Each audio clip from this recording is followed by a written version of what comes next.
नमस्कार दोस्तों, मैं मोहनलाल एक बार फिर से स्वागत करता हूं आपका हमारे इस YouTube चैनल पर।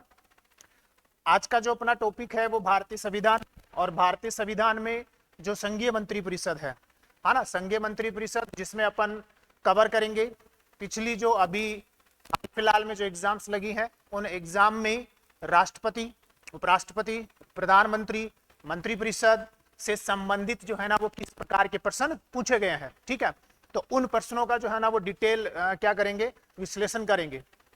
जो अभी एग्जाम्स लगी हैं उसमें जिस प्रकार की लैंग्वेज जो है ना एग्जामिनर ने काम में ली है उसी लैंग्वेज को जो है ना वो मैंने ऐड किया है ताकि आप जो है ना इसके आदी हो जाएं। हालांकि जो लैंग्वेज ऐड की गई है उसको मैं समझाता चलूंगा, है ना। बड़ा ही शानदार सेशन होने वाला है। लैंग्वेज थोड़ी क्लिष्ट लग सकती है, थोड़ी हार्ड जो है ना वो आपको लग सकती है, लेकिन मैं 100% प्रयास करूंगा कि उस लैंग्वेज को क्या कर सकूं, आपको समझा सकूं, है ना।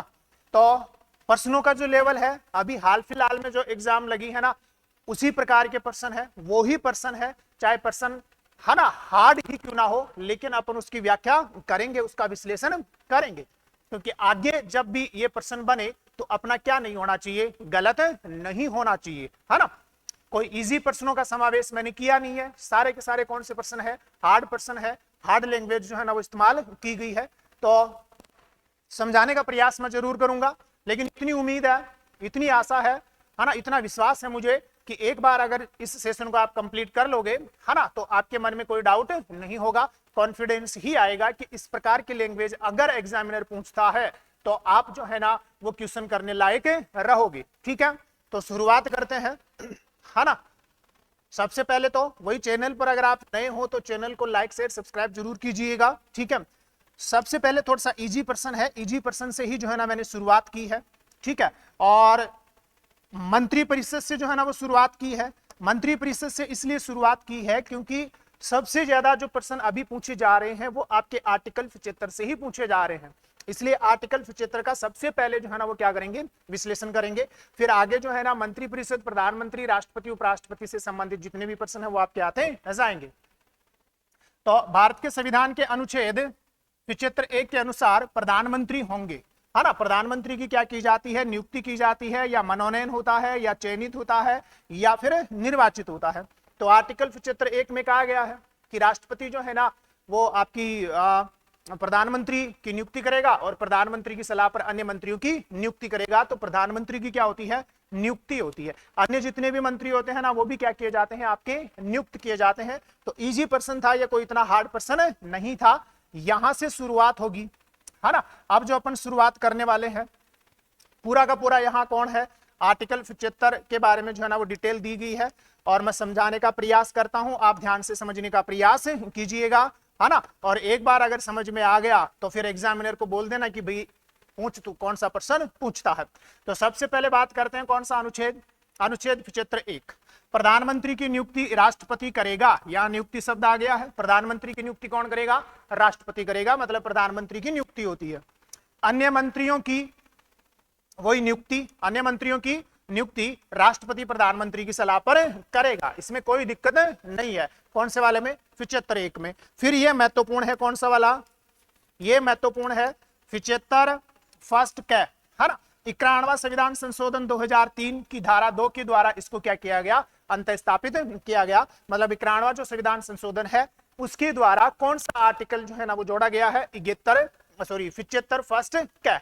अब कहता क्या है ये कहता है कि मंत्रिपरिषद में प्रधानमंत्री सहित मंत्रियों की कुल संख्या लोकसभा के कुल सदस्यों की संख्या का 15% से अधिक नहीं होगी। शब्दों पर गौर कर लेना, मंत्रिपरिषद में प्रधानमंत्री सहित मंत्रियों की संख्या, यहां अगर शब्द वो आपको मंत्रिमंडल दे दे तो क्या हो जाएगा, गलत हो जाएगा। शब्द पर गौर कर लेना, मंत्रिपरिषद में, मंत्रिमंडल में नहीं, मंत्रिपरिषद में प्रधानमंत्री सहित मंत्रियों की कुल संख्या लोकसभा, लोकसभा का मतलब हो गया, है ना, जो निम्न सदन है ना, संसद का जो निम्न सदन है उसके, है ना। तो यहां ध्यान रख लेना, निम्न सदन नाम दे सकता है और यहां यह भी दे सकता है संसद की कुल सदस्य संख्या का। तो संसद की कुल सदस्य संख्या नहीं है, लोकसभा की कुल सदस्य संख्या का 15% से अधिक नहीं होगी, और इसी में आपका कौन शामिल है, प्रधानमंत्री जो है ना वो शामिल है। तो ये तो थोड़ा सा इजी था, कोई इतना हार्ड नहीं है। उम्मीद है आप लोगों को जो है ना वो समझ में आया होगा। ठीक है, यह है सबसे ज्यादा काम का, जिस पर अभी जो है ना वो आपके प्रश्न बन रहे हैं। कौन सा वाला? फिचेत्र फर्स्ट ख जो है ना ये काम का है। फिचेत्र फर्स्ट क्या कहता है, ध्यान से देख लो, कौन सा वाला आपका फिचेत्र फर्स्ट ख क्या कह रहा है ना? किसी राजनीतिक दल, एक तो ये ध्यान रखना राजनीतिक दल शब्दावली जो है ना इसी फिचेत्र फर्स्ट क में उल्लेखित है। तो एक तो ये ध्यान रखना राजनीतिक दल शब्दावली का उल्लेख यहीं पर है। तो किसी राजनीतिक दल का संसद के किसी सदन का कोई सदस्य, संसद के किसी सदस्य का संसद के किसी सदन का, है ना, यहां ध्यान रखना, संसद के किसी सदन का कोई सदस्य, है ना, 10वीं अनुसूची के पैरा 2, ये प्रश्न भी बनेगा। कौन सी अनुसूची है? 10वीं अनुसूची के पैरा 2 के अधीन उस सदन का सदस्य होने के लिए निर्हर्त है। तो पहले तो ये ध्यान रख लेना, आर्टिकल 75 फर्स्ट जो ख है ना वो बात करता है निर्योग्यता की। किससे संबंधित निर्योग्यता की? 10वीं अनुसूची से संबंधित निर्योग्यता की। और 10वीं अनुसूची में ये जो निर्योग्यताएं हैं वो उसके कौन से पैरा में दी गई हैं? पैरा 2 में जो है ना वो दी गई है। ध्यान रखना, अपनी निर्हरित की तारीख से, यहां से लाइन ध्यान से पढ़ना, अपनी निर्हरित की तारीख से प्रारंभ होने वाली और उस तारीख तक जिसको ऐसे सदस्य के रूप में उसकी समाप्ति के पूर्व संसद के किसी सदन के लिए चुनाव लड़ता है ना? ध्यान से पढ़ो, मैं बताऊंगा क्या मतलब है। उस तारीख तक जिसको वह निर्वाचित घोषित किया जाता है ना, इनमें से जो भी पूर्वोत्तर हो की अवधि के दौरान, आगे वाली यहां तक पढ़ो वापस से, है ना। मतलब 10वीं अनुसूची की योग्यता से संबंधित डिटेल है यहाँ। पैरा 2 जो है ना उसमें इस बात का उल्लेख कहता क्या है, अगर कोई संसद सदस्य किसी भी सदन का सदस्य है, अगर वो 10वीं अनुसूची के पैरा 2 के अधीन क्या हो जाता है, डिस्क्वालीफाई हो जाता है संसद के किसी भी सदन से, तो फिर आगे क्या लिखी हुई है कि जब से उसका डिस्क्वालिफिकेशन प्रभावी होगा, जिस तारीख से, तो उस तारीख से लेकर, यहां से देखो, है ना, निर्हत की तारीख प्रारंभ होने वाली, मतलब जब से उसकी डिस्क्वालिफिकेशन प्रभावी हो जाएगी, मतलब जिस दिन उसको संसद के किसी सदन से डिस्क्वालीफाई कर दिया जाएगा, उस डेट से लगाकर, है ना, उस तारीख तक जो ऐसे सदस्य के रूप में उसकी समाप्ति के पूर्व संसद के किसी सदन के लिए वो चुनाव लड़ता है, और चुनाव लड़के क्या हो जाता है, जीत भी जाता है। इसका मतलब ये हो गया कि जैसे आज की तारीख मान लो आप, पहले तो ऐसे मान लो आज की तारीख कितनी हो गई, आज की तारीख हो गई 2 अगस्त, तो 2 अगस्त 2025 को उसको डिस्क्वालीफाई कर दिया गया, ठीक है। अब उसका कार्यकाल कितने वर्ष का बचा था? जैसे मान लो लोकसभा का है, तो लोकसभा के सदस्य का कार्यकाल 5 वर्ष का होता है, लेकिन 1 वर्ष का कार्यकाल उसका कंप्लीट था, 4 वर्ष का कार्यकाल उसका बचा है, ठीक है ना। तो वो 4 वर्ष के लिए जितनी समय अवधि बची है उतने समय के लिए वो डिस्क्वालीफाई होगा।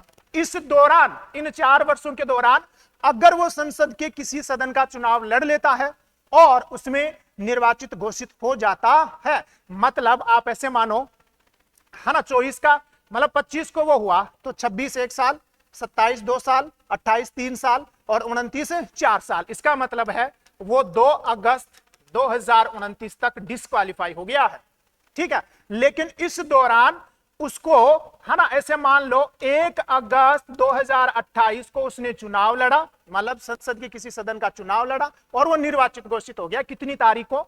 1 अगस्त 2028 को। अब वो कब तक डिस्क्वालीफाई रहेगा? 1 अगस्त 2028 तक ही डिस्क्वालीफाई रहेगा। या फिर ऐसे मानो डिस्क्वालीफाई होना था कब तक? 2 अगस्त 2029 तक होना था, लेकिन चुनाव उसने जीत लिया। कब वो घोषित हो गया निर्वाचित कब घोषित कर दिया गया? 1 अगस्त 2028 को। तो इनमें से जो भी पहले होगी ना, तब तक वो डिस्क्वालीफाई रहेगा, ये कहना चाह रहा है। ये वापस से समझ लेना, ये आर्टिकल क्या कहना चाह रहा है? ये आर्टिकल ये कहना चाह रहा है, 75 जो फर्स्ट ख है वो ये कह रहा है कि अगर कोई संसद का सदस्य 10वीं अनुसूची के अनुसार उस सदन की सदस्यता से डिस्क्वालीफाई हो जाता है, तो जिस तारीख को इसको डिस्क्वालीफाई किया जाता है उससे वो जितनी अवधि उसकी बची है, उस सदन के कार्यकाल की जितनी अवधि उसकी बची है, एग्जाम्पल मैंने दे दिया, अगर वो लोकसभा का सदस्य है मान लो, है ना, तो लोकसभा के सदस्य का कार्यकाल 5 वर्ष का। अब मान लो उसका कार्यकाल कितने वर्ष का बचा था? डिस्क्वालीफाई हुआ आज की तारीख को, तो शेष कार्यकाल कितना बचा? 4 वर्ष। तो उस 4 वर्ष के कार्यकाल तक वो क्या रहेगा? डिस्क्वालीफाई रहेगा। अगर इन 4 वर्षों की अवधि में वो संसद मतलब लोकसभा का चुनाव लड़ लेता है और निर्वाचित घोषित हो जाता है, तो जिस तारीख को वो निर्वाचित घोषित होगा उस तारीख तक वो क्या रहेगा? डिस्क्वालीफाई रहेगा। उसके बाद में जो है ना उसकी डिस्क्वालिफिकेशन क्या हो जाएगी? समाप्त हो जाएगी। ये कथन ये कह रहा है, ठीक है, ध्यान रखना। फिर आगे क्या कह रहा है कि अवधि के दौरान, मतलब जब तक वो डिस्क्वालीफाई रहेगा ना तब तक, जैसे 4 वर्ष का समय था तो 4 वर्ष के लिए वो डिस्क्वालीफाई है, तो इस अवधि के दौरान खंड 1 के अधीन उसे मंत्री भी नहीं बनाया जा सकता। ये ध्यान रख लेना। कौन कह रहा है? ये फिचेतर फर्स्ट कह रहा है। उम्मीद है मैं जो है ना आपको समझा पाया हूं, ठीक है ना, ध्यान रखना। फिर ये जो है ना अगला देखो क्या कह रहा है। अनुच्छेद 75(2) क्या कह रहा है? अनुच्छेद 75(2) कह रहा है मंत्री राष्ट्रपति के प्रसाद पर्यंत अपना पद धारण करेंगे। यहां आपसे ध्यान रखना, शब्दों पर गौर कर लेना। राष्ट्रपति के प्रसाद पर्यंत होंगे, प्रधानमंत्री के प्रसाद पर्यंत नहीं होंगे। मतलब राज्य का जो प्रमुख होगा ना, उस राज्य के प्रमुख के प्रति व्यक्तिगत रूप से उत्तरदायी होंगे। मतलब आर्टिकल 75(2) से जो है ना राज्य के प्रमुख के प्रति व्यक्तिगत उत्तरदायित्व का सिद्धांत निकल कर आता है। यह ध्यान रखना। कौन से वाले से? आर्टिकल 75 ये कहता है ना, कि मंत्री राष्ट्रपति के प्रसाद पर्यंत कार्य करेंगे, अपना पद धारण करेंगे। इसका मतलब हो गया कि राज्य का जो प्रमुख होता है उसके प्रति मंत्रियों का व्यक्तिगत उत्तरदायित्व का सिद्धांत कहां से निकल कर आता है? 75(2) से निकल कर आता है। शब्दों पर गौर कर लेना। यहां प्रधानमंत्री लिख के दे देगा, जैसे प्रधानमंत्री लिख के देगा गलत होगा, राष्ट्रपति के प्रसाद पर्यंत, है ना। और राज्य के प्रमुख के प्रति व्यक्तिगत सिद्धांत, व्यक्तिगत उत्तरदायित्व का सिद्धांत कहां से निकलेगा? 75(2) से निकलेगा। आगे आओ। 75(3) मंत्री परिषद लोकसभा के प्रति सामूहिक रूप से उत्तरदायी होगी। यहां देखो, मंत्री परिषद, मंत्रिमंडल नहीं, मंत्री परिषद लोकसभा, संसद के प्रति नहीं, लोकसभा के प्रति क्या होगी? सामूहिक रूप से उत्तरदायी होगी। आप लोगों ने पढ़ा भी होगा कि मंत्री परिषद जो होती है ना वो तो एक साथ तैरते हैं और एक साथ डूबते हैं। तो यहां सामूहिक उत्तरदायित्व है किसका? मंत्री परिषद का। कौन से वाले में? 75(3) में। 75(4) क्या कहता है? किसी मंत्री द्वारा अपना पद ग्रहण करने से पहले राष्ट्रपति तीसरी अनुसूची, है ना, में इस प्रयोजन के लिए दिए गए प्रारूप के अनुसार उसे पद व गोपनीयता की शपथ दिलाएगा। मतलब 75(4) जो है ना वो मंत्रियों के पद एवं गोपनीयता की शपथ की बात करता है। मतलब मंत्री जो है ना वो 75(4) जो है ना इसमें मंत्रियों की शपथ का उल्लेख है। मंत्री तीसरी अनुसूची के अनुसार क्या लेते हैं? शपथ लेते हैं। यहां ध्यान रख लेना, वहां तीसरी जो अनुसूची है ना उसमें लिखा गया है कि मैं अमुक व्यक्ति जो हूं ना, जैसे मैं मोहनलाल, है ना, ईश्वर की शपथ लेता हूं कि मैं भारत द्वारा स्थापित संविधान के प्रति सच्ची निष्ठा व श्रद्धा रखूंगा, है ना, मैं भारत की संप्रभुता और अखंडता को अक्षुण्ण बनाए रखूंगा। तो ये जो लास्ट वाला शब्द है ना, ये भी ध्यान रख लेना।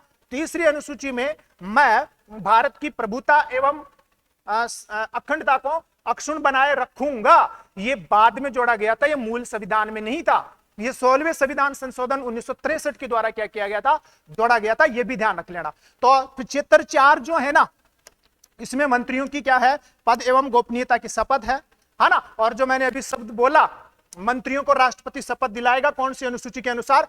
तीसरी अनुसूची के अनुसार। उस तीसरी अनुसूची में जो मैंने अभी शब्द बोला कि मैं, है ना, भारत की संप्रभुता और अखंडता को अक्षुण्ण बनाए रखूंगा, ये शब्दावली मूल संविधान में नहीं थी। ये किसके द्वारा जोड़ी गई? 16वें संविधान संशोधन 1963 के द्वारा जोड़ी गई थी। ये भी ध्यान रख लेना। 75(5) क्या कहता है? इसको पढ़ो। कोई मंत्री जो निरंतर 6 माह की किसी अवधि तक संसद के किसी सदन का सदस्य नहीं है, उस अवधि की समाप्ति पर वो मंत्री नहीं होगा। इसका मतलब ये हो गया कि अगर किसी को मंत्री बना दिया जाता है और 6 माह के अंदर वो संसद के किसी सदन का सदस्य नहीं बन पाता है तो वो क्या नहीं रहेगा? मंत्री नहीं रहेगा। ये कौन सा कहता है? 75(5) कहता है। 75(6) मंत्रियों के वेतन भत्ते ऐसे होंगे जो संसद द्वारा निर्धारित होंगे। शब्द गौर कर लेना, जो संसद विधि द्वारा क्या करेगी? समय समय पर निर्धारित करेगी। मतलब मंत्रियों और प्रधानमंत्री के जो वेतन भत्ते हैं उनका निर्धारण इस 75(6) के अनुसार कौन करती है? संसद करती है, विधि बनाकर। यह भी ध्यान रख लेना, ठीक है। आगे चलते हैं, है ना। उम्मीद है आप लोगों को जो है ना वो समझ में आया है। नहीं समझ में आया तो आप कमेंट्स करके बता सकते हो, ठीक है। अब देख लो किस प्रकार के प्रश्न आए हुए हैं। प्रश्न देखो, देंगे प्रश्न क्या कह रहा है, निम्न में से कौन सा विकल्प जो है ना वो सुमेलित नहीं है। सामूहिक उत्तरदायित्व क्षेत्र 3 में, ये तो सही है कि मंत्री परिषद जो है ना, मंत्रिमंडल नहीं, मंत्री परिषद लोकसभा के प्रति क्या रहेगी, सामूहिक रूप से उत्तरदायी होगी क्षेत्र 3 के अनुसार, संसद के प्रति नहीं, लोकसभा के प्रति। अगला, मंत्रियों की नियुक्ति क्षेत्र 1 बिल्कुल सही है ना। क्षेत्र 1 में यही तो कहा गया है कि प्रधानमंत्री की नियुक्ति राष्ट्रपति करेगा और प्रधानमंत्री की सलाह पर अन्य मंत्रियों की नियुक्ति कौन करेगा, राष्ट्रपति, तो यह भी सही है। व्यक्तिगत जिम्मेदारी इंपॉर्टेंट बताया था क्षेत्र 2 कि जितने भी मंत्री हैं वो राष्ट्रपति के प्रसाद पर्यंत अपने पद रहेंगे, मतलब राज्य के प्रमुख के प्रति व्यक्तिगत उत्तरदायित्व का सिद्धांत यहीं से निकल कर आता है। किसी मंत्री को पद की शपथ क्षेत्र में नहीं है, क्षेत्र 5 में नहीं है, यही गलत हो गया। किसमें है, क्षेत्र 4 में है। क्षेत्र 4 के अनुसार, तीसरी अनुसूची के अनुसार राष्ट्रपति उनको क्या करता है, पद एवं गोपनीयता की शपथ दिलाता है। क्षेत्र 5 में तो क्या है, एक कोई भी मंत्री जो है ना, अगर 6 माह की अवधि तक संसद के किसी सदन का सदस्य नहीं होता तो उसको क्या नहीं किया जा सकता, मंत्री नहीं बनाया जा सकता। तो कौन सा इसका आंसर हो गया, डी नंबर जो है ना इसका राइट आंसर हो गया है। अगले क्वेश्चन की तरफ बढ़ते हैं भैया। अगला क्वेश्चन देखो, है ना, ये वापस से सब जो मैंने बताए हैं ना उन्हीं से प्रश्न है।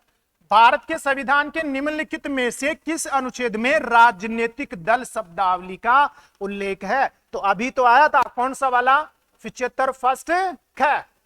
किसी भी राजनीतिक दल का संसद का कोई सदस्य 10वीं अनुसूची के पैरा 10 के अनुसार अगर क्या हो जाता है, डिस्क्वालीफाई हो जाता है, तो कौन से में है वो, 75 फर्स्ट ख में है। ध्यान जाएगा, इंपॉर्टेंट है ना। आगे चलो, देखो अगला प्रश्न देखो, इसी से रिलेटेड है सारे के सारे प्रश्न जो समझाए हैं, उन्हीं से रिलेटेड प्रश्न है। पढ़ो, देखिए प्रश्न क्या कह रहा है ना। पहला ऑप्शन में, एक मिनट रुक जाना, पहला ऑप्शन देखो यहां, पहला ऑप्शन क्या कह रहा है, इसको ध्यान से पढ़ो। अनुच्छेद 74(2) आगे बात करूंगा मैं 74(2) क्या अनुच्छेद 74 क्या कहता है। अभी के लिए बस आपको यह पढ़ना है कि अनुच्छेद 74(2) के अनुसार इस प्रश्न की किसी न्यायालय में जांच नहीं की जाएगी कि क्या मंत्रियों ने राष्ट्रपति को कोई सलाह दी है, और यदि दी है तो वो सलाह क्या है, इसकी क्या नहीं की जा सकती, जांच नहीं की जा सकती। ये कहता है कौन, 74(2), ठीक है। तो ये राइट है आपका पहला कथन। दूसरा, 74(2) के अनुसार मंत्री राष्ट्रपति के प्रसाद पर्यंत पद धारण करेंगे, तो अभी तो पता है, ये भी क्या है, राइट है।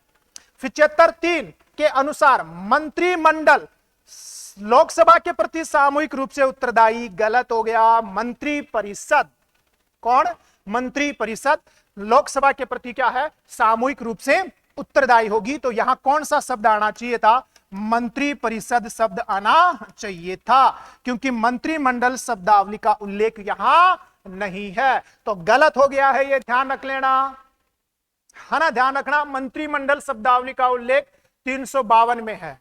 किसमें है, 352 में, 44वें संविधान संशोधन के द्वारा। तो इसमें कौन सा विकल्प सही हुआ, इसमें 1 और 2 विकल्प जो है ना वो आपके क्या हुए, राइट हुए, ठीक है, ध्यान रखिएगा। अगले प्रश्न की तरफ बढ़ते हैं भैया।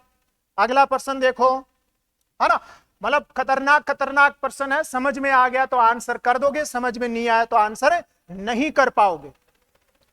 फिर से प्रश्न वही है आपका, कौन सा, संविधान के अनुच्छेद 75 से संबंधित निम्नलिखित कथनों पर विचार करो। यहां से देखो, मंत्री प्रधानमंत्री के प्रसाद पर्यंत अपना पद धारण करते हैं क्या। 75(2) के अनुसार मंत्री प्रधानमंत्री के प्रसाद पर्यंत पद धारण करते हैं ना, गलत हो गया। किसके, है ना, राष्ट्रपति आना चाहिए था 75(2) के अनुसार, तो ये तो गलत हो गया। फिर मंत्री परिषद संसद के प्रति सामूहिक रूप से उत्तरदायी होगी, नहीं, गलत हो गया। लोकसभा के प्रति क्या होगी, उत्तरदायी होगी। उपयुक्त में से किसके अनुसार, 75(3) के अनुसार। उपयुक्त में से कथन कौन से सही है, मतलब कोई भी कथन सही नहीं है, तो कौन सा आंसर बना भैया, 4 नंबर जो है ना वो आंसर बना। मुझे उम्मीद है कि आपने जो है ना इसका राइट आंसर दिया है। अगर राइट आंसर नहीं दे पा रहे हो तो बता सकते हो कमेंट्स करके, ठीक है। आगे बढ़ो, है ना। ये शायद जो है ना बहुत लंबा क्वेश्चन है, तो शायद आपको इधर कुछ बातें जो है ना वो नजर नहीं आएंगी, तो मैं जो है ना इसको आपको बता देता हूं कौन सा कथन कहां से शुरू हो रहा है। वही ये कथन ही है जिनको आपको क्या करना है, पढ़ना है, ठीक है। तो यहां से देखो, है ना। अब मैं इसको करूं भी तो कहां से करूं, यही आएगा, ये देखो इधर से, है ना। भारत में संघीय मंत्री परिषद के संबंध में निम्नलिखित कथनों पर विचार करना है। यहां से कथन नंबर 1 जो है ना वो आपका शुरू हो रहा है। क्या है कथन, देखो, कोई मंत्री जो संसद के दोनों सदनों में से किसी एक सदन का सदस्य न हो उसे मंत्री नियुक्त किया जा सकता है। यहां तक की लाइन सही है। उस व्यक्ति को भी मंत्री बनाया जा सकता है जो संसद के किसी भी सदन का क्या नहीं है, सदस्य नहीं है। तो इस वजह से ये लाइन यहां तक सही है। आगे देखो, परंतु यदि वह मंत्री नियुक्त होने के बाद नियुक्ति की तारीख से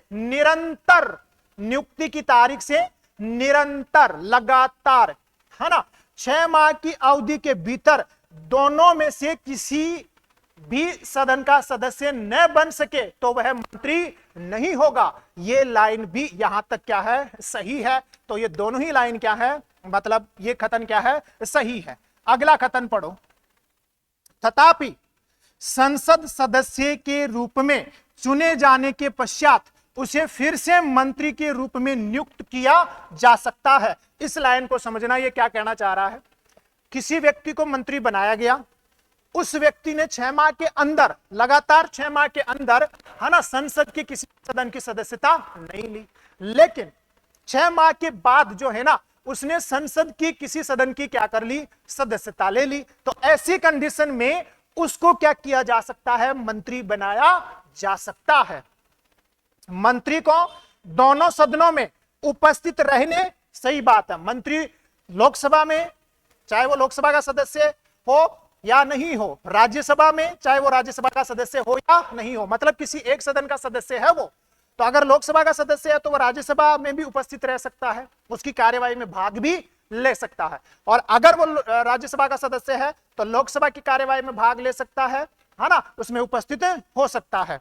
तो मंत्री दोनों सदनों में उपस्थित रहने, उनकी कार्यवाही में भाग लेने का अधिकार है, बिल्कुल सही है, परंतु वह उस सदन में मत नहीं दे सकता जिसका वह सदस्य नहीं है, उसी सदन में मत दे सकता है जिसका वो सदस्य है। तो ये भी बात सही है। तो दोनों ही कथन आपके क्या है, सही है। ध्यान रखना, है ना, किसके बारे में, संघीय मंत्री परिषद के बारे में, ठीक है। तो कौन सा विकल्प आया, इसमें आ गया सी नंबर का विकल्प, दोनों ही क्या है, सही है, ठीक है। अगले प्रश्न की तरफ मुंह कर रहा हूं, है ना, उम्मीद है आपको समझ में आ रहा है।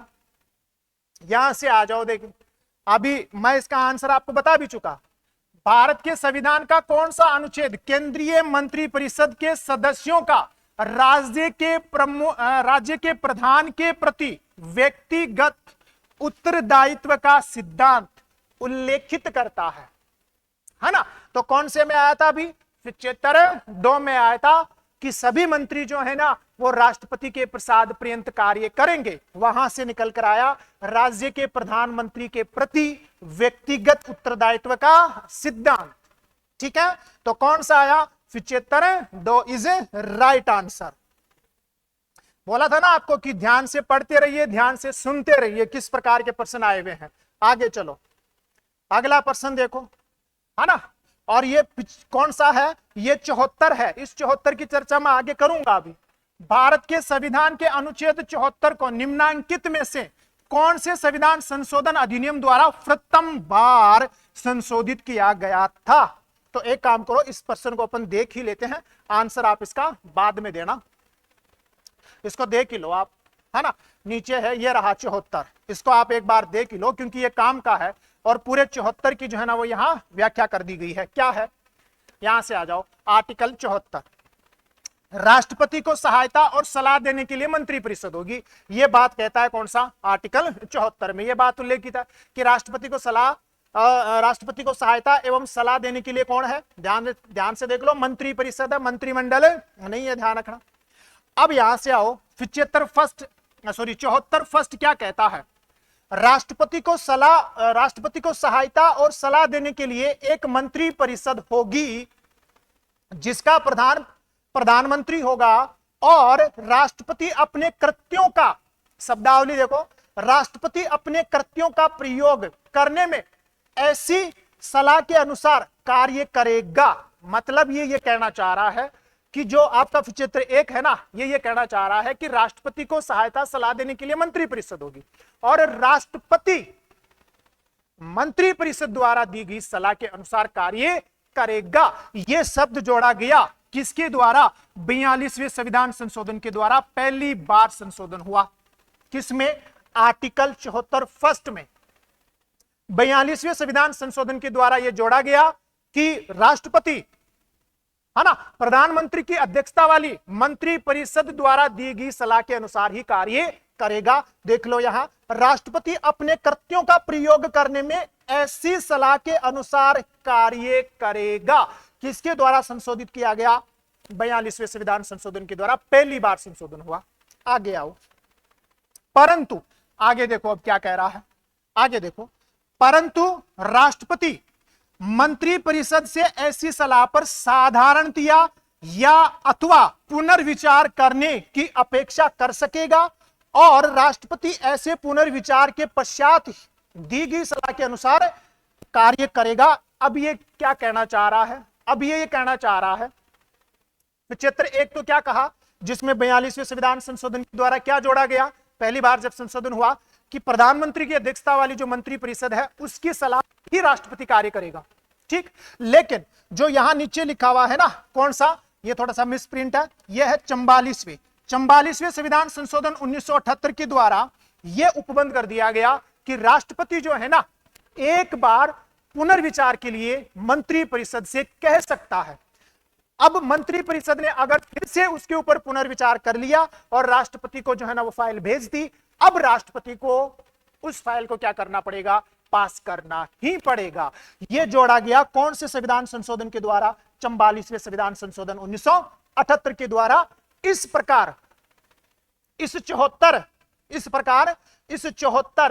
आर्टिकल 74(1) में कितनी बार संशोधन कर दिया गया? 2 बार संशोधन कर दिया गया। ठीक है, वापस से सुन लेना, बड़ा ही महत्वपूर्ण है। कितनी बार संशोधन हुआ? 2 बार। पहली बार हुआ 42वें संविधान संशोधन और दूसरी बार हुआ 44वें संविधान संशोधन। 44वें संविधान संशोधन की लैंग्वेज देख लेना, ऐसी की ऐसी लैंग्वेज आपको एग्जाम में मिल जाएगी। राष्ट्रपति मंत्री परिषद से ऐसी सलाह पर साधारणतया या अन्यथा पुनर्विचार करने की अपेक्षा कर सकेगा और राष्ट्रपति ऐसे पुनर्विचार के पश्चात दी गई सलाह के अनुसार कार्य करेगा। 44वां संविधान संशोधन। ठीक है, ध्यान रखना, उम्मीद है मैं समझा पाया। यहां अनुच्छेद 74(2) है, सॉरी 74(2) है। अनुच्छेद 74(2) क्या कहता है, जो अभी अपने एक पर्सन में आया था।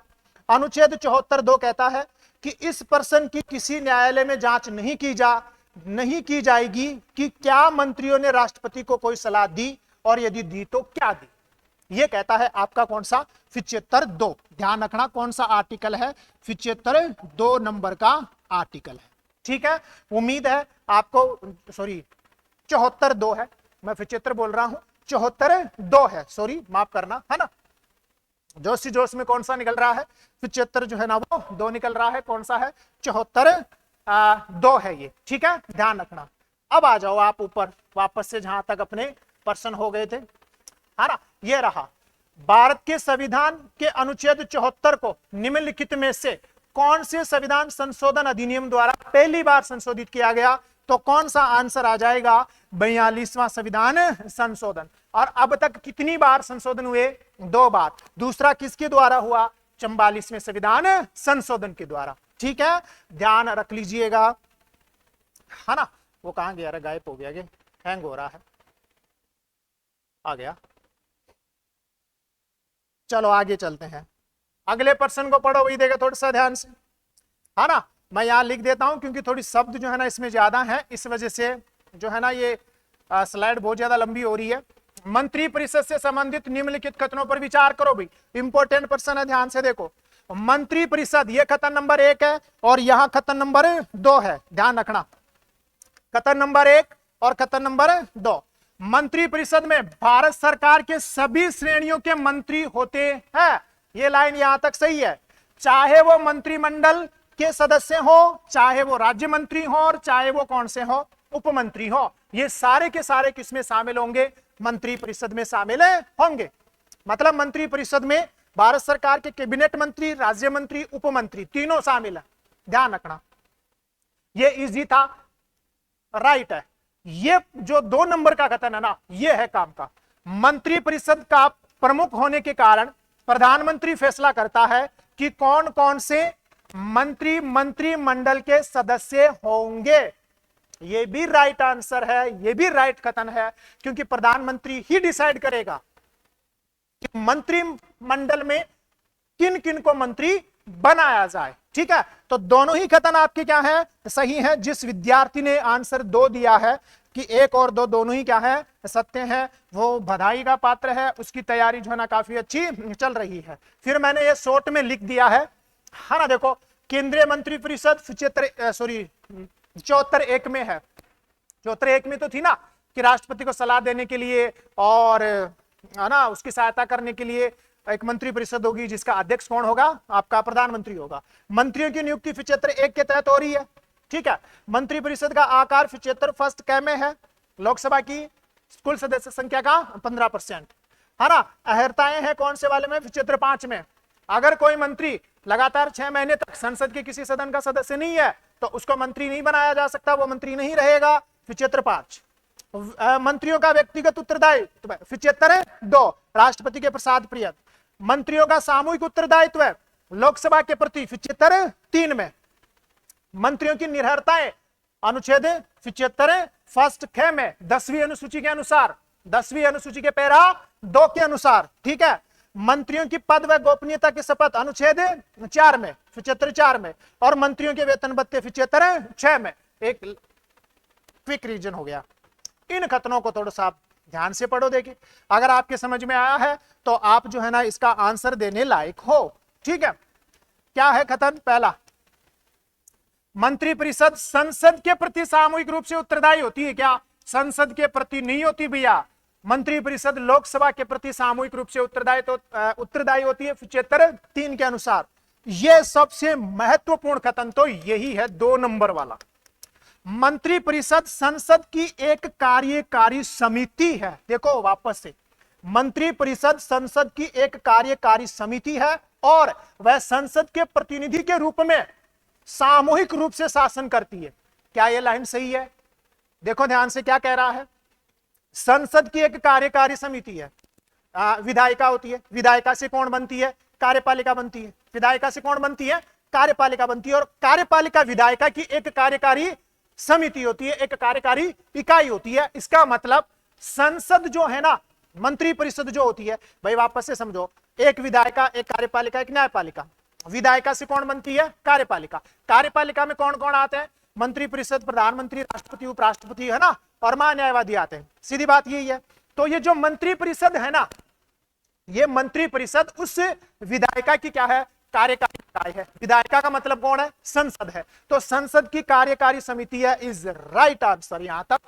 और वह संसद के प्रतिनिधि के रूप में सामूहिक रूप से शासन करती है, बिल्कुल है, क्योंकि मंत्रिपरिषद के बारे में कहा जाता है कि एक साथ तैरेंगे तो एक साथ डूबते हैं, है ना। अगर प्रधानमंत्री त्याग पत्र देता, पूरी की पूरी मंत्रिपरिषद गई। अगर प्रधानमंत्री की मृत्यु हो जाती है, पूरी की पूरी मंत्रिपरिषद गई। अगर मंत्रिपरिषद के किसी सदस्य के खिलाफ अविश्वास प्रस्ताव पारित हो जाता है, पूरी की पूरी मंत्रिपरिषद को क्या करना पड़ेगा, त्याग पत्र देना पड़ेगा। तो ये लाइन सही है, संसद के प्रति सामूहिक रूप से शासन करती है।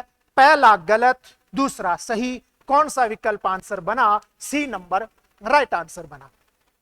उम्मीद है आप लोगों के समझ में आ रहा है। ठीक है, कमेंट्स करके आप बता सकते हो। ये 74 की अपन बात कर चुके हैं पहले, आगे चलते हैं। अब राष्ट्रपति आ गया है भाई, यहां से राष्ट्रपति के बारे में पढ़ो, देखे क्या कह रहा है ना। राष्ट्रपति के बारे में पढ़ो। राष्ट्रपति की पदावधि के संबंध में निम्नलिखित कथनों में से कौन सा कथन सही नहीं है। पहला, राष्ट्रपति अपने पद धारण की तारीख से 5 वर्ष की अवधि तक पद धारण करेगा, सही बात है, जब राष्ट्रपति पद धारण करेगा जिस तारीख को, वहां से लगाकर 5 वर्ष के लिए पद धारण करेगा, सही कथन है।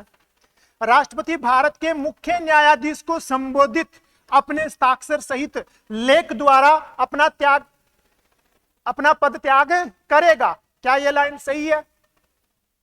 क्या वो भारत के मुख्य न्यायाधीश को जो है ना त्याग पत्र देते हैं राष्ट्रपति? नहीं, उपराष्ट्रपति को देते हैं। गलत हो गया।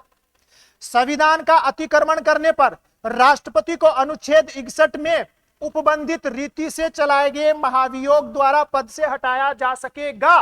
बिल्कुल सही बात है।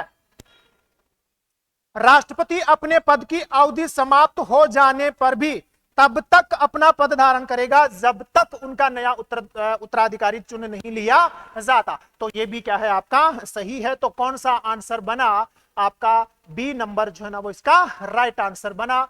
अब बात कर लेते हैं राष्ट्रपति की पदावधि के संदर्भ में। ठीक है, पढ़ो, देखो यहां से सारी चीजें जो है ना मैंने यहां डाल दी है। ठीक है, पढ़ो, देखिए क्या कह रहा है ना। ये थोड़ा सा मिसप्रिंट हो रहा है यहां। ये है आपका कौन सा? ये है आर्टिकल 56। कौन है? आर्टिकल 56। पूरी डिटेल आ गई है आर्टिकल 56 की, और ध्यान से पढ़ लेना। आगे भविष्य में अगर यहां से कोई प्रश्न बनता है तो आपका गलत नहीं होना चाहिए। देखो क्या कह रहा है। राष्ट्रपति की पदावधि है 56 में। अनुच्छेद 56(1) क्या कहता है? राष्ट्रपति अपने पद ग्रहण की तारीख से 5 वर्ष की अवधि तक अपने पद पर बना रहेगा। यह कहता है 56 फर्स्ट में। ठीक है, पहला विकल्प यही था। तो आर्टिकल 56 फर्स्ट के अनुसार राष्ट्रपति जिस तारीख को पद ग्रहण करेगा से लगाकर 5 वर्ष की अवधि तक रहेगा। परंतु, है ना, धारण करेगा। परंतु क्या जोड़ा गया है वो देखो। अब यहां से आ जाओ, परंतु कौन सा? अनुच्छेद 56 फर्स्ट के क्या कहता है वो देखो। इस अवधि से पहले, मतलब 5 वर्ष के कार्यकाल से पहले 56 फर्स्ट के अनुसार राष्ट्रपति उपराष्ट्रपति को संबोधित अपने हस्ताक्षर, अपने कौन है? हस्ताक्षर सहित लेख द्वारा अपना पद त्याग कर सकेगा। मतलब राष्ट्रपति उपराष्ट्रपति को त्याग पत्र देता है। यह है 56 फर्स्ट कौन से वाले में है? ध्यान रखना, यह है 56 फर्स्ट कै में है। किसमें है? 56 फर्स्ट कै में है। ध्यान रखना, 56 फर्स्ट कै क्या कहता है ये देखो। संविधान का अतिक्रमण करने पर राष्ट्रपति को अनुच्छेद 61 में उपबंधित रीति से चलाए गए महाभियोग द्वारा हटाया जाएगा। यह कहता है आपका कौन सा? 56 फर्स्ट। ध्यान रखना, कौन सा कहता है? 56 फर्स्ट क्या कहता है ये ध्यान रख लेना। सॉरी, क्या कहता है ये ध्यान रख लेना। क्या तो क्या कहता है? क्या तो कहता है तारीख ग्रहण करने की तारीख से लगाकर 5 वर्ष की, सॉरी, क्या तो क्या कहता है ना। क्या तो क्या कह रहा है?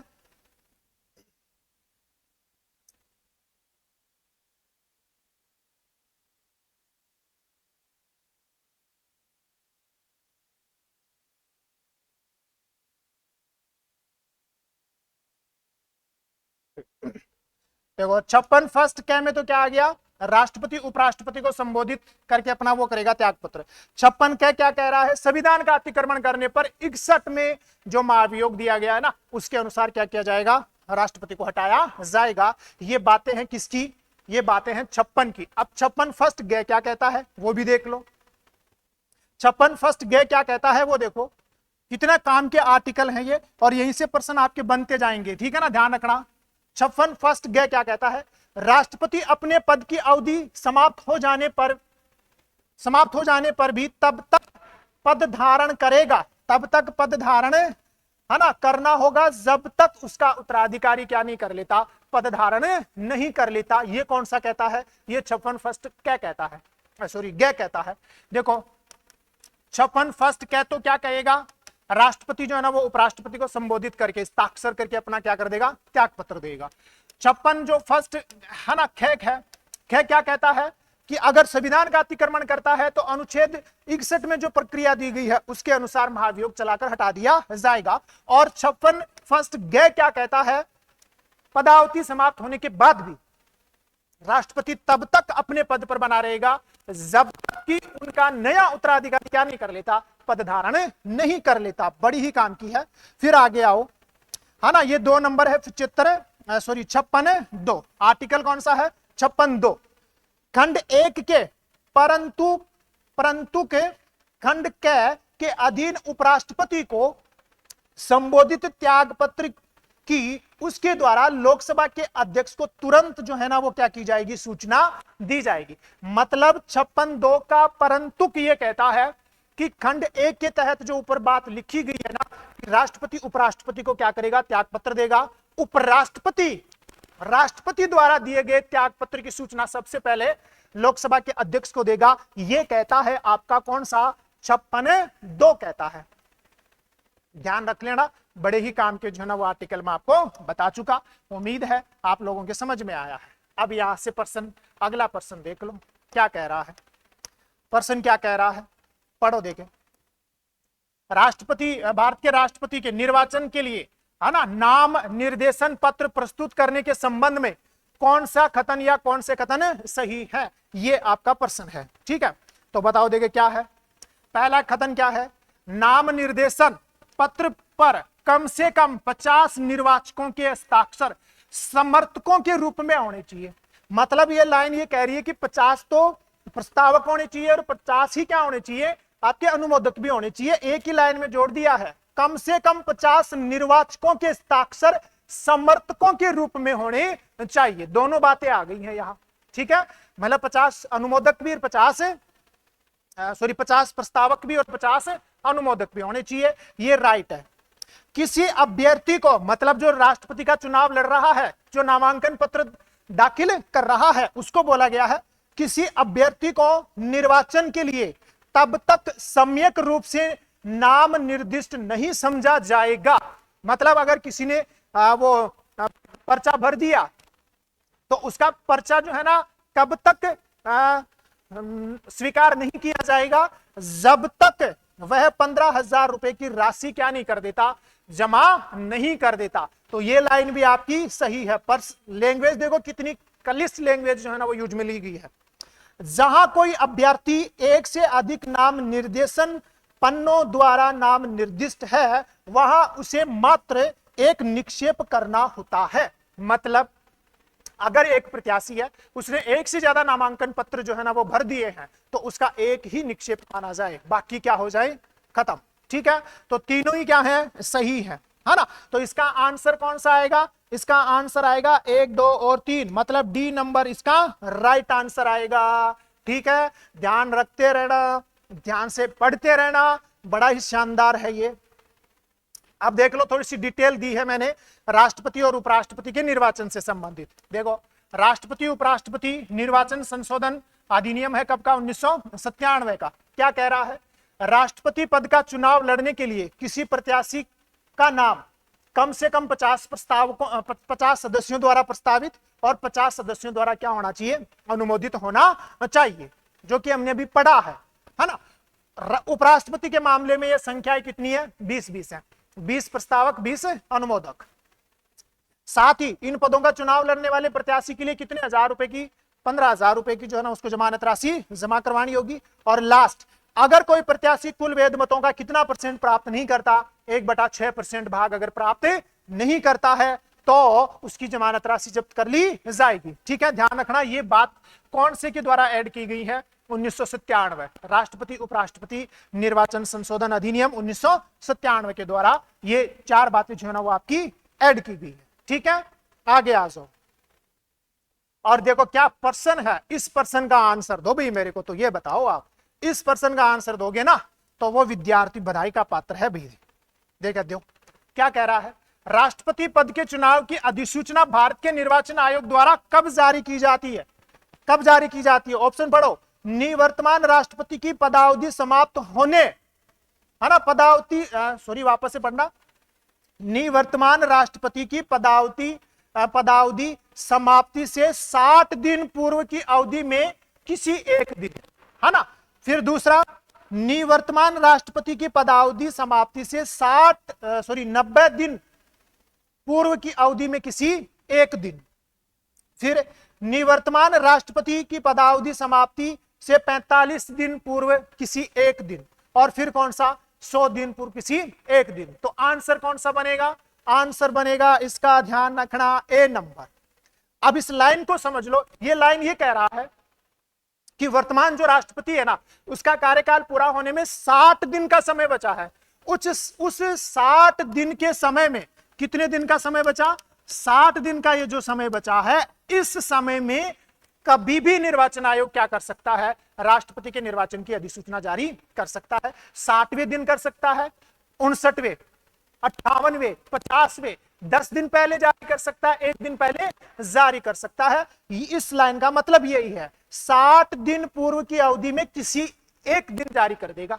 60वें दिन भी कर देगा, 59 दिन बचे हैं तब भी कर देगा, है ना, 1 दिन बचा है तब भी कर देगा, 10 दिन बचे हैं तब भी कर देगा। मतलब वो जो 60 दिन की अवधि है ना, ये वाली, इसमें किसी भी दिन क्या कर देगा? अधिसूचना जारी कर देगा। ठीक है, उम्मीद है समझ में आया होगा आप लोगों के।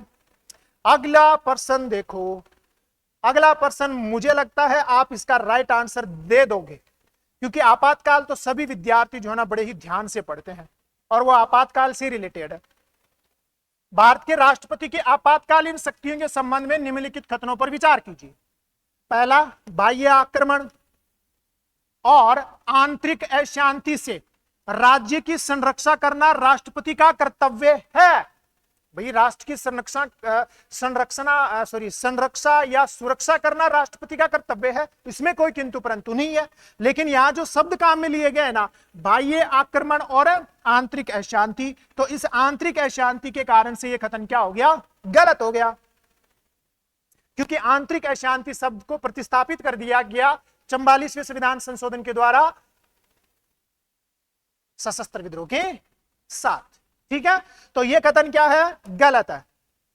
आपातकाल के दौरान भाग 3 मतलब मूल अधिकार, भाग 3 द्वारा प्रदत्त सभी अधिकारों के प्रवर्तन का निलंबन राष्ट्रपति आदेश द्वारा कर सकता है। क्या यह सही है? यह गलत है। सभी अधिकारों के निलंबन का आदेश जारी नहीं कर सकता। यह गलत हो गया। किसका जारी नहीं कर सकता? सभी अधिकारों का निलंबन जो है ना वो जारी नहीं कर।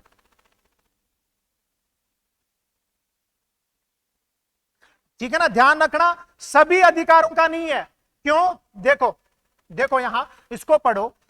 एक तो यह है कि जब भी राष्ट्रपति आपातकाल लगाएगा 352, तो 19 अनुच्छेद 19 के तहत जितनी भी स्वतंत्रताएं दी गई है वो स्वतः ही निलंबित हो जाएंगी, अलग से आदेश जारी करने की आवश्यकता नहीं है। 358 के तहत 359 क्या कहता है? अनुच्छेद 359 कि अनुच्छेद जो आपका आर्टिकल 20 और कौन सा है? 21 है। इसको छोड़कर शेष मूल अधिकारों के निलंबन के लिए राष्ट्रपति अलग से क्या करेगा? आपका जो है ना वो निलंबन जो है ना वो जारी करेगा। तो यहां सभी मूल अधिकारों के प्रवर्तन का जो है ना निलंबन नहीं कर सकता राष्ट्रपति, ध्यान रखना। 19 तो स्वतः ही हो रहे हैं, इनको कभी भी निलंबित नहीं कर सकता 20 और 21 को। ठीक है ना, तो ये गलत हो गया है। मतलब कोई सा कथन भी जो है ना इसमें क्या नहीं है? सही नहीं है। ठीक है, अगले वाले प्रश्न की तरफ बढ़ते हैं भैया। कितना शानदार शानदार प्रश्न है ना, और अब जो है ना आप इनको सही करने वाली कंडीशन में आ गए हो। पढ़ लो, देख लो यहां से क्या कह रहा है, पढ़ो। अनुच्छेद 352 क्या कह रहा है? अनुच्छेद 352 आपातकालीन उद्घोषणा, युद्ध, भारी आक्रमण, सशस्त्र विद्रोह के आधार पर मंत्रिमंडल की लिखित सलाह पर, मंत्री परिषद की लिखित सलाह पर नहीं, मंत्रिमंडल की लिखित सलाह पर जो है ना वो घोषणा कर देगा, प्रवर्तन कर देगा। किसका? राष्ट्रीय आपातकाल का। कौन? राष्ट्रपति। मंत्रिमंडल की लिखित सलाह पर, मंत्री परिषद नहीं है। 358 के अनुसार अनुच्छेद 19 में दिए गए अधिकार स्वतः ही निलंबित हो जाएंगे। किसको छोड़कर? सशस्त्र विद्रोह के छोड़कर। मतलब अगर युद्ध और भारी आक्रमण के आधार पर 352 लगता है ना, तो ये क्या हो जाएगा? स्वतः ही निलंबित हो जाएगा। कौन? 19। अगर किसके आधार पर लगता है? सशस्त्र विद्रोह के आधार पर, तो ये निलंबित नहीं होगा। 59 क्या कहता है? 300 है ना, अनुच्छेद 20 और 21 को छोड़कर अन्य मूल अधिकारों के निलंबन का आदेश अलग से जारी करना होगा। किसको? राष्ट्रपति को। मतलब इनका कभी भी क्या नहीं होगा? निलंबन नहीं होगा, चाहे कोई से आधार पर लगे। 19 का निलंबन होगा, लेकिन 19 का कब नहीं होगा, जब किसके आधार पर लगता है, सशस्त्र विद्रोह के आधार पर लगता है। ठीक है, ध्यान रखिएगा, बहुत ही महत्वपूर्ण बात जो है ना मैं आपको बता चुका। अब ये देखो कितना शानदार प्रश्न है, अगला देखो कितना शानदार प्रश्न है। निम्नलिखित में से किसे राष्ट्रपति चुनाव 2022 के लिए रिटर्निंग ऑफिसर मतलब पीठासीन अधिकारी के रूप में नियुक्त किया गया था?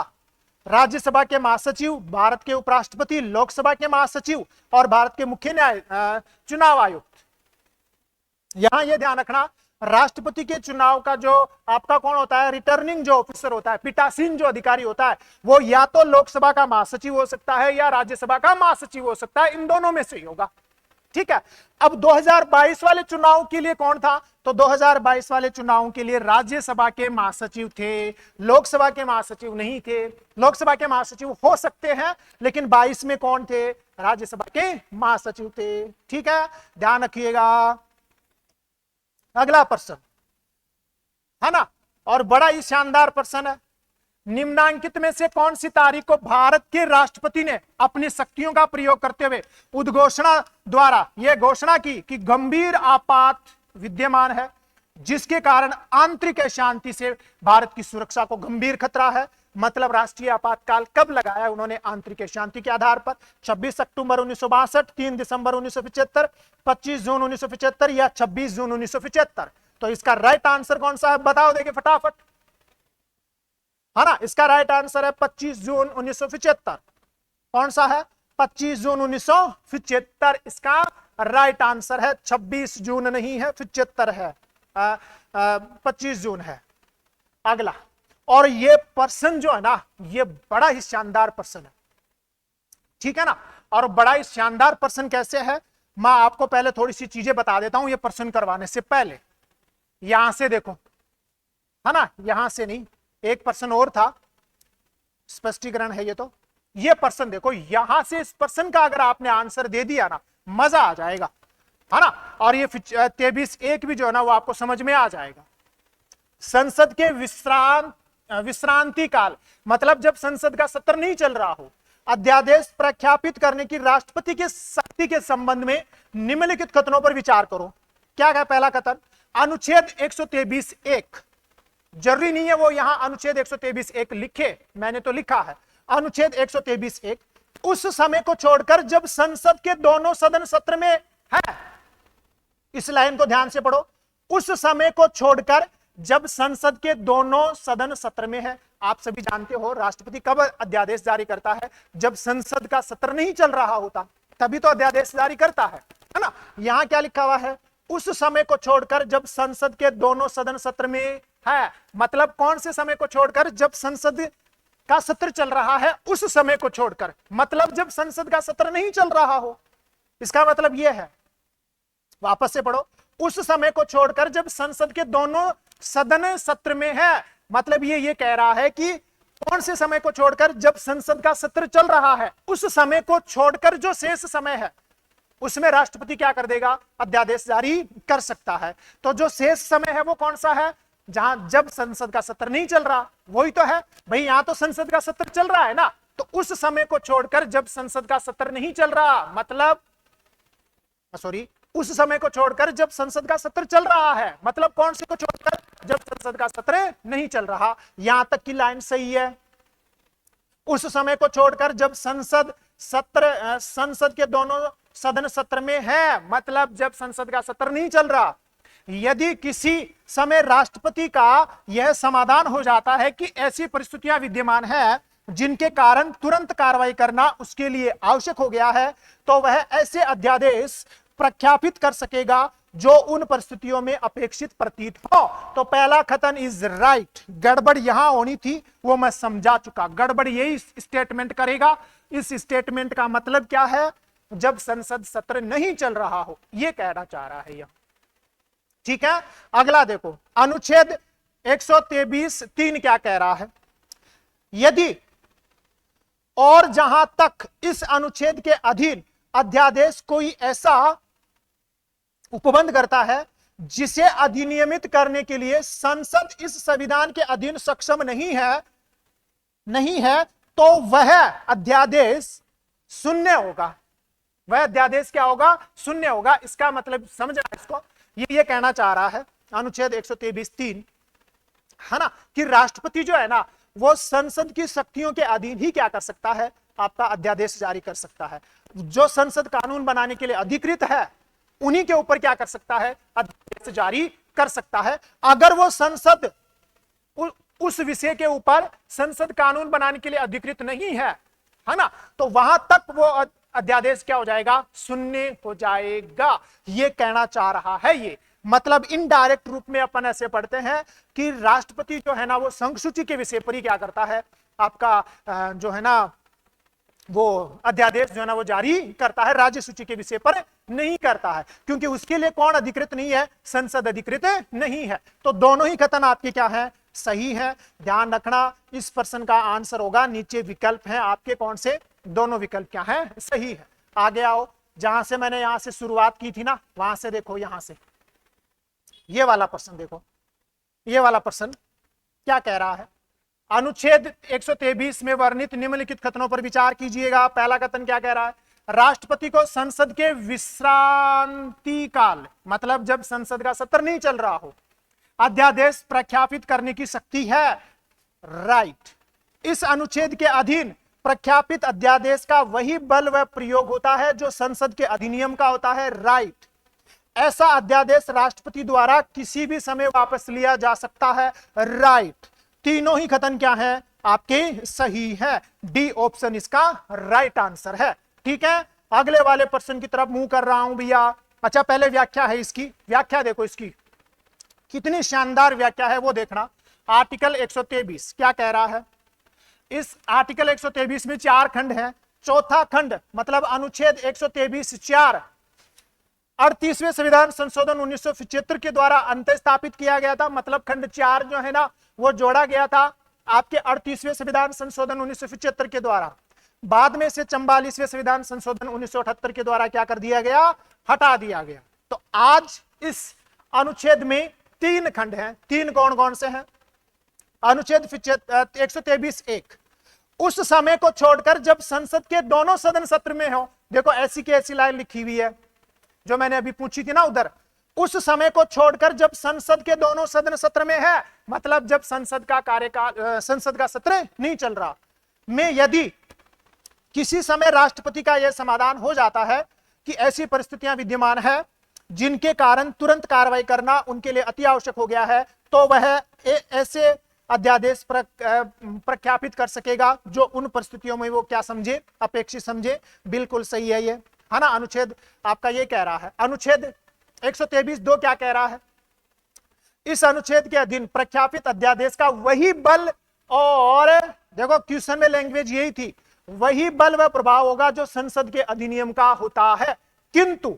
किंतु ऐसा अध्यादेश, अब यहां आओ, 123(2) क्या कह रहा है? संसद के दोनों सदनों के समक्ष रखा जाएगा। मतलब जो अध्यादेश जारी किया है ना उसको 123(2) के तहत कहां रखा जाएगा? संसद के दोनों सदनों के समक्ष रखा जाएगा। और संसद के पुनः समवेत, ये शब्द वो बहुत ही महत्वपूर्ण है। संसद के पुनः समवेत, ये शब्द ध्यान रख लेना, ये शब्द ध्यान रखना। संसद के पुनः समवेत होने से 6 सप्ताह की समाप्ति या यदि उस अवधि की समाप्ति से पहले दोनों सदन उसके अनुमोदन का संकल्प पारित कर देते हैं, इनमें से दूसरे संकल्प के पारित पर परिवर्तन में नहीं रहेगा। मतलब ये आर्टिकल ये कहना चाह रहा है 123(2) फर्स्ट कै जो है ना, सॉरी 123(2) कै जो है ना, ये कहना चाह रहा है कि राष्ट्रपति ने जो अध्यादेश जारी किया है ना वो संसद के समक्ष रखा जाएगा, संसद के दोनों सदनों के समक्ष। संसद के दोनों सदन जो है ना, जब भी दोनों क्या हो, इनकी वो सत्र जब भी इनका शुरू हो, उस सत्र के लिए एक शब्द काम में लिया गया है, कौन सा? पुनः समवेत हो। उस पुनः समवेत की तारीख से लगाकर 6 सप्ताह के भीतर भीतर संसद के दोनों सदन उसका अनुमोदन कर देते हैं, तो वो क्या बन जाएगा? आपका अधिनियम बन जाएगा। चाहे तो वो उसको अस्वीकार भी कर सकते हैं, फिर वो परिवर्तन में नहीं रहेगा। यहां आपको यह ध्यान रखना है भाई, संसद के 2 सदन हैं, एक लोकसभा, अब लोकसभा पुनः समवेत कब हुई है, ये शब्द ध्यान रखना, लोकसभा पुनः है समवेत, है ना। तो लोकसभा पुनः समवेत हुई, जैसे आज की अपन बात करें तो आज हो गई 2 अगस्त को, मतलब इस समय लोकसभा की कार्यवाही जो है ना वो शुरू हुई कितनी तारीख को, 2 अगस्त को, मतलब लोकसभा पुनः समवेत हुई 2 अगस्त को। और राज्यसभा जो है ना, कौन सी सभा, राज्यसभा जो है वो पुनः समवेत हुई है कौन सी तारीख को, ध्यान रखना ये शब्द बड़े काम के हैं, आगे मैं एक प्रश्न दूंगा आपको, वहां ये शब्द बड़ा काम का है, कौन सा, पुनः समवेत। तो ये हुई आप ऐसे मान लो 14 अगस्त को, 14 अगस्त 2025 को हुई। अब जो 6 सप्ताह जो होंगे ना, 6 सप्ताह का जो समय है वो इनमें से कौन सा माना जाएगा, तो ध्यान रखना, जब संसद का कोई सत्र, संसद का कोई सदन जो लास्ट में क्या हो रहा है, बाद में क्या हो रहा है, समवेत हो रहा है, वहां से क्या माना जाएगा, वो 6 सप्ताह काउंट होंगे। मतलब यहां से लोकसभा जब समवेत हुई ना 2 अगस्त, यहां से 6 सप्ताह काउंट नहीं होंगे, कहां से काउंट होंगे, 14 अगस्त से जो है ना वो क्या होंगे, काउंट होंगे। ये ध्यान रखना, ये ध्यान रखना, जब दूसरे सत्र की मतलब बाद वाला सत्र जब समवेत होता है ना, वहां से 6 सप्ताह का समय गिना जाता है। ठीक है, उम्मीद है आप लोगों के समझ में आया होगा। अगला प्रश्न, स्पष्टीकरण देखो यहां दे भी रखा है, स्पष्टीकरण क्या दे रखा है उसको पढ़ो। जहां संसद के सदन भिन्न भिन्न तारीखों को क्या हो रहे हैं, पुनः समवेत हो रहे हैं, है ना, अलग अलग तारीख को होने के लिए आहूत किए जाते हैं, वहां इस खंड के प्रयोजनों के लिए 6 सप्ताह की अवधि की गणना उन तारीखों में से पश्चातवर्ती तारीख से की जाएगी। भाई लोकसभा 2 अगस्त को समवेत हुई और राज्यसभा 14 अगस्त को हुई, तो बाद की तारीख कौन सी है, 14, वहां से 6 सप्ताह जो है ना वो आपके काउंट होंगे। ठीक है, और ये पुनः समवेत शब्द ध्यान रखना, अनुच्छेद 123(3), यदि और जहां तक इस अनुच्छेद के अधीन, वहां लाइन थी एक, है ना, उस प्रश्न में, जहां तक इस अनुच्छेद के अधीन अध्यादेश कोई ऐसा उपबंध करता है जिसे अधिनियमित करने के लिए भारतीय संसद संविधान के अधीन सक्षम नहीं है, वहां तक वो अध्यादेश क्या हो जाएगा, शून्य हो जाएगा। ये कह रहा है कौन सा वाला, 123(3), और इनको याद कर लेना, भी समझते जाना, याद कर लेना। ये प्रश्न मैं आपको बता चुका। अब आगे आ जाओ, आगे आ जाओ, देखो कितनी शानदार प्रश्न आया है, पढ़ो देखे प्रश्न क्या कह रहा है ना। भारत की संसद में राष्ट्रपति के अभिभाषण से संबंधित निम्नलिखित कथनों पर विचार करो। अभिभाषण से संबंधित, राष्ट्रपति का अभिभाषण चूंकि सरकार का नीति वक्तव्य होता है, इसीलिए सरकार इसका मसौदा तैयार करती है। अभिभाषण की विषय वस्तु के लिए राष्ट्रपति जिम्मेदार नहीं होता, बल्कि कौन जिम्मेदार होती है, सरकार होती है। तो राइट आंसर है भैया, ये तो क्या है, राइट है, क्योंकि राष्ट्रपति का अभिभाषण कौन तैयार करता है, सरकार। ये सरकार का आइडिया होता है, मतलब ये सरकार का नीतिगत दस्तावेज होता है, कौन, राष्ट्रपति का अभिभाषण। तो राष्ट्रपति उसके लिए उत्तरदायी नहीं है, उसके लिए सरकार उत्तरदायी है, ये सही है। साधारण निर्वाचन के पश्चात राष्ट्रपति का अभिभाषण केवल लोकसभा में होता है, गलत है। साधारण निर्वाचन के पश्चात राष्ट्रपति का अभिभाषण केवल लोकसभा में होता है, गलत है, ध्यान रखना, है ना। जो आपके दोनों सदन पुनः क्या होते हैं, समवेत होते हैं, तो दोनों सदनों में होता है, गलत है ये। एक ही आपका क्या है, सही है, ध्यान रखना। लास्ट वाला देखो कितना शानदार कथन है, साधारण निर्वाचन के पश्चात राष्ट्रपति का अभिभाषण केवल लोकसभा में होगा, गलत। दोनों सदन जब पुनः समवेत होते हैं ना, उसमें होता है, ध्यान रख लेना। आगे चलता हूं, गला भी बैठ गया। अब देखो यहां से पढ़ लो थोड़ा सा, मैं आपको ध्यान से, काम की चीज है, जिन शब्दों को मैं बोलूं ना उनको गौर कर लेना। अनुच्छेद 86, है ना, सदनों में अभिभाषण का और उनको संदेश भेजने का राष्ट्रपति का अधिकार, कौन से में, अनुच्छेद 86 में। दोनों सदनों में अभिभाषण है, देखो यहां शब्द भी लिखा हुआ है, सदनों में अभिभाषण का और उसको संदेश भेजने का राष्ट्रपति का क्या है, वो है पहला, है ना, 86A। ये कौन सा है, ये क्या कर दिया इन्होंने, है ना, यहां थोड़ा सा मिसप्रिंट है भैया, ये कैसा है, मैं लिख देता हूं इसको, ये 86 फर्स्ट है ना, ये आपका कौन सा है, 86 फर्स्ट है। क्या कह रहा है, राष्ट्रपति संसद के किसी एक सदन में या एक साथ, ये देखो पुनः कौन सा शब्द आया, एक साथ समवेत दोनों सदनों में अभिभाषण कर सकेगा।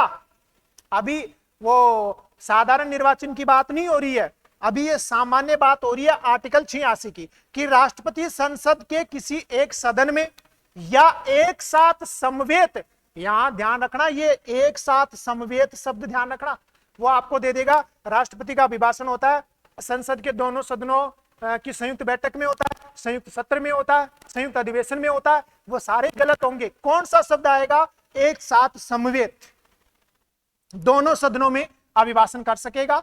और इस प्रयोजन के लिए संसद सदस्यों की उपस्थिति जो है ना वो अपेक्षा वो रखेगा। फिर ये यहां है आपका 86, है ना, ये कौन सा है, ये है आपका कौन सा, ध्यान रखना 86, है ना, ये 2 हो गया।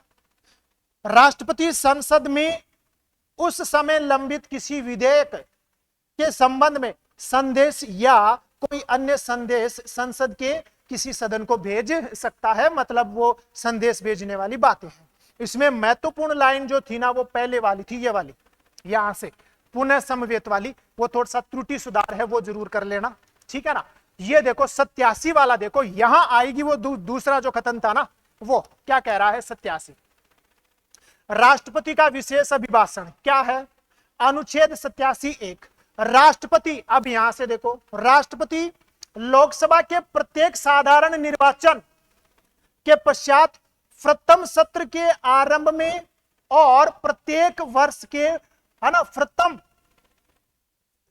प्रथम सत्र के आरंभ में, है ना। अब यहां से देखो राष्ट्रपति, इस लाइन को यहां से पढ़ना, राष्ट्रपति एक साथ समवेत संसद के दोनों सदनों में अभिभाषण करेगा, संसद के दोनों सदन में अभिभाषण करेगा और उसके आह्वान का कारण बताएगा। यहां से देखो ये काम का है 87(1). 87(2) प्रत्येक संसद की प्रक्रिया का विनियम करने वाले नियमों द्वारा अभिभाषण में निर्दिष्ट विषयों की चर्चा के लिए समय, है ना, नियम करने के लिए उपबंध किया जाएगा। मतलब ये कहना चाह रहा है 87(2) कि राष्ट्रपति ने जो अभिभाषण दिया उसमें जिन मुद्दों के ऊपर उन्होंने चर्चा की है, मतलब भाषण दिया है, उन मुद्दों के ऊपर संसद के दोनों सदनों में क्या होगी, चर्चा होगी। ये कहना चाह रहा है कौन सा 87(2), ठीक है।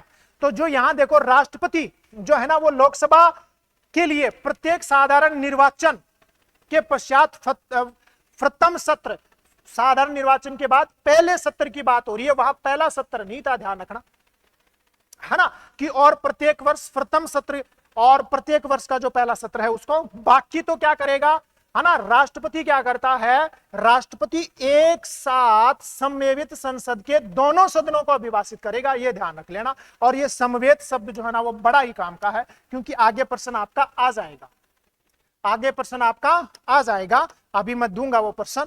अगला देखो, कथन ए, भारत का राष्ट्रपति परोक्षतः निर्वाचित होता है, मतलब अप्रत्यक्षतः निर्वाचित होता है, सही है।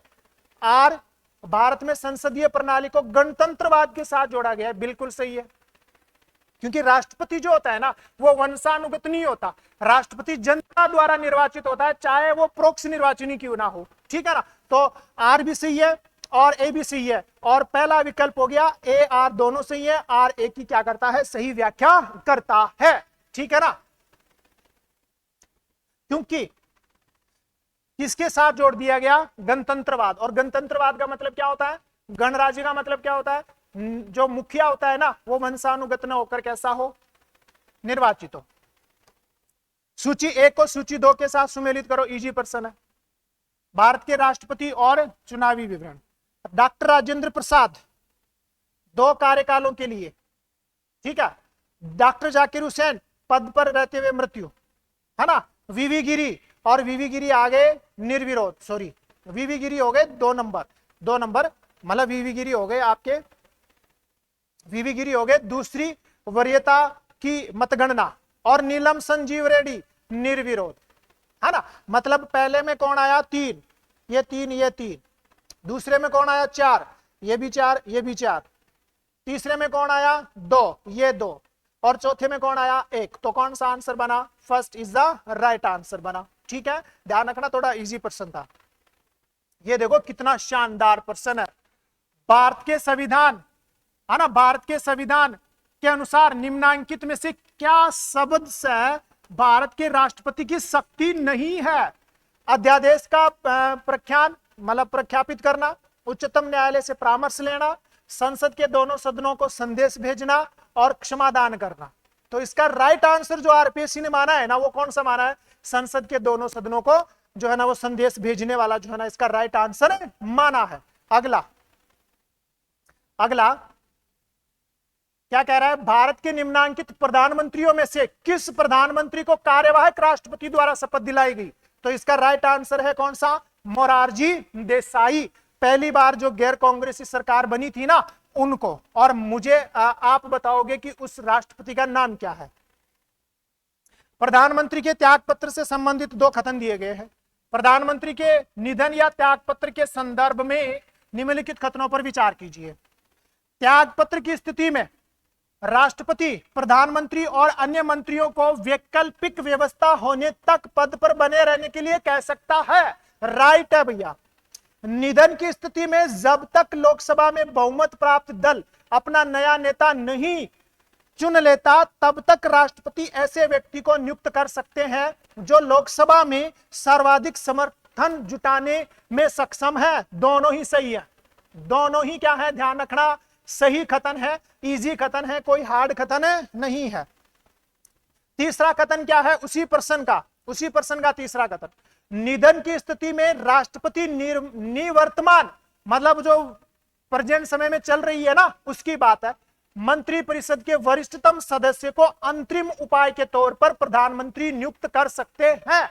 यह भी सही है। तो सारे ही आपके विकल्प क्या हैं? इसमें सही विकल्प है। ध्यान रखना, थोड़ा सा इजी प्रश्न था ये।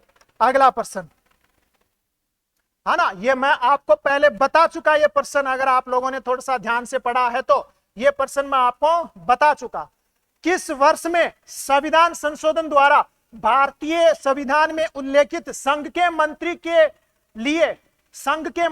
लिए पद की शपथ के प्रारूप में मैं भारत की संप्रभुता व अखंडता को अक्षुण्ण बनाए रखूंगा शब्द शामिल किया गया?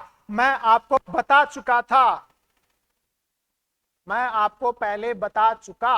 75(4) की जब बात हुई थी ना, तो मैं बता चुका उस समय 16वां संविधान संशोधन 1963। ध्यान रखना, इंपॉर्टेंट पर्सन, उस समय मैंने आपको बताया था, अगर आपने थोड़ा सा ध्यान से पढ़ा है तो। अगला देखो, यहां लिखा हुआ भी है, क्या है? तीसरी अनुसूची, मैं अमुक ईश्वर की शपथ लेता हूं, सत्य निष्ठा से प्रतिज्ञा करता हूं, ओब्लिक लगाकर, कि मैं विधि द्वारा स्थापित भारत के संविधान के प्रति सच्ची श्रद्धा निष्ठा रखूंगा। और ये वाली शब्दावली, ये वाली, मैं भारत की प्रभुता और अखंडता अक्षुण्ण है ना रखूंगा, 16वें संविधान संशोधन 1963 के द्वारा अंत स्थापित की गई। ये मैं आपको पहले बता चुका। ठीक है, अगला प्रश्न, निम्नलिखित में से भारत का कौन सा प्रधानमंत्री, निम्नलिखित में से भारत का कौन सा प्रधानमंत्री पद की शपथ लेते समय राज्य विधानमंडल का सदस्य था? कितना महत्वपूर्ण प्रश्न है। तो कौन आएगा? एच.डी. देवगौड़ा। कौन आएंगे? एच.डी. देवगौड़ा। वो राज्य विधानसभा के क्या थे, सॉरी राज्य विधानमंडल के क्या थे? सदस्य थे। अगला प्रश्न है ना, और कितना शानदार प्रश्न है ये प्रश्न। देखो क्या कह रहा है, इधर संविधान का अनुच्छेद है, उधर राज्य का नाम है। तो कै जो है ना वो किससे रिलेटेड है, आपको ये बताना है। कै जो है ना वो नागालैंड से रिलेटेड है भैया। कै तो किससे रिलेटेड है, जहां तक मुझे ध्यान आ रहा है, कै जो है ना वो नागालैंड से रिलेटेड है। गै जो है ना वो शायद मणिपुर से रिलेटेड है। और घै जो है ना वो आंध्र प्रदेश से नहीं है। घै जो है ना वो मिजोरम से है शायद। और ये जो है ना 6 आपका किससे है?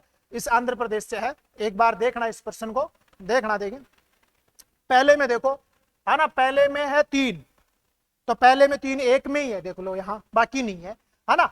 दूसरा गै जो है ना उसमें आ गया आपका फर्स्ट मणिपुर। गै जो है उसमें आ गया आपका सेकंड, अच्छा आंध्र प्रदेश से है गै। और 6 जो है ना वो मिजोरम से है। तो कौन सा आंसर बन गया इसमें? बी नंबर जो है ना वो इसका राइट आंसर बन गया है। ठीक है, अब आओ देखो कितना काम का प्रश्न आया है। अब पढ़ो इसको। लोकसभा में सदन के नेता से संबंधित निम्नलिखित कथनों पर विचार करना है। सदन का नेता कौन होता है? प्रधानमंत्री लोकसभा में सदन के नेता के रूप में कार्य करता है, सही बात है, सिवाय इसके जब वह लोकसभा का सदस्य नहीं होता। बिल्कुल सही है, जब लोकसभा का सदस्य नहीं है तो वो क्या नहीं होगा, लोकसभा का जो है ना सदन का नेता भी नहीं होगा, क्योंकि जो आपके विधायक दल का जो नेता होता है वही तो होता है ना। तो ये सही है। यह परंपरा रही है कि जब लोकसभा का सत्र चल रहा हो और सदन का नेता लंबे समय तक अनुपस्थित हो तो लोकसभा अध्यक्ष सदन के नेता से परामर्श कर लोकसभा में विपक्ष को सूचित करता है कि कौन लोकसभा में सदन के नेता के रूप में कार्य करेगा, लेकिन इस संबंध में सदन में कोई औपचारिक घोषणा नहीं की जाती। ये कोई परंपरा नहीं है, ये गलत है। एक ही आंसर इसका क्या है, सही आंसर है। ठीक है, कितना शानदार प्रश्न है, इनको बार बार पढ़ना, ध्यान रखना, ये प्रश्न आपके आगे बनेंगे। कौन है और इंपॉर्टेंट प्रश्न, निम्नलिखित में से किस प्रधानमंत्री के कार्यकाल में, है ना, संविधान की 9वीं अनुसूची में जनप्रतिनिधि अधिनियम 1951 अंत स्थापित किया गया? 9वीं अनुसूची में जनप्रतिनिधि अधिनियम 1951 को क्या किया गया, अंत स्थापित किया गया? किसके समय? गुजरालाल नंदा, इंदिरा गांधी, मोरारजी देसाई या नरसिम्हा राव जी? तो राइट आंसर इंदिरा गांधी, है ना। अगला, निम्नांकित में से कौन प्रधानमंत्री के पद पर रहते हुए राज्यसभा में सदन के नेता नहीं थे? राज्यसभा में सदन के नेता नहीं रहे।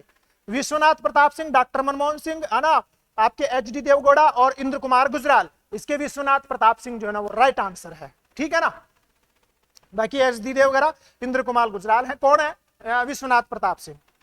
आ जाओ, निम्नांकित भारत के उपराष्ट्रपतियों में से कौन से निर्विरोध उपराष्ट्रपति बने?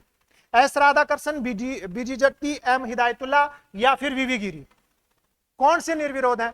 तो भैया देख, एस राधाकृष्णन तो है, इसमें तो कोई किंतु परंतु नहीं है, और एम हिदायतुल्ला भी है। तो 1 और 3 कहां है?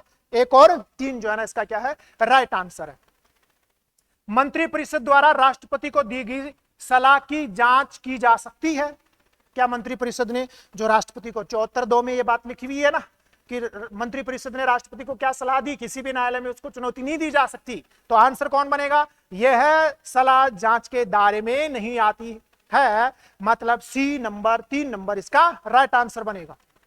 भारत के उपराष्ट्रपति, लो भाई देखो कितना शानदार प्रश्न आया है। भारत के उपराष्ट्रपति के बारे में कौन सा कथन सही नहीं है?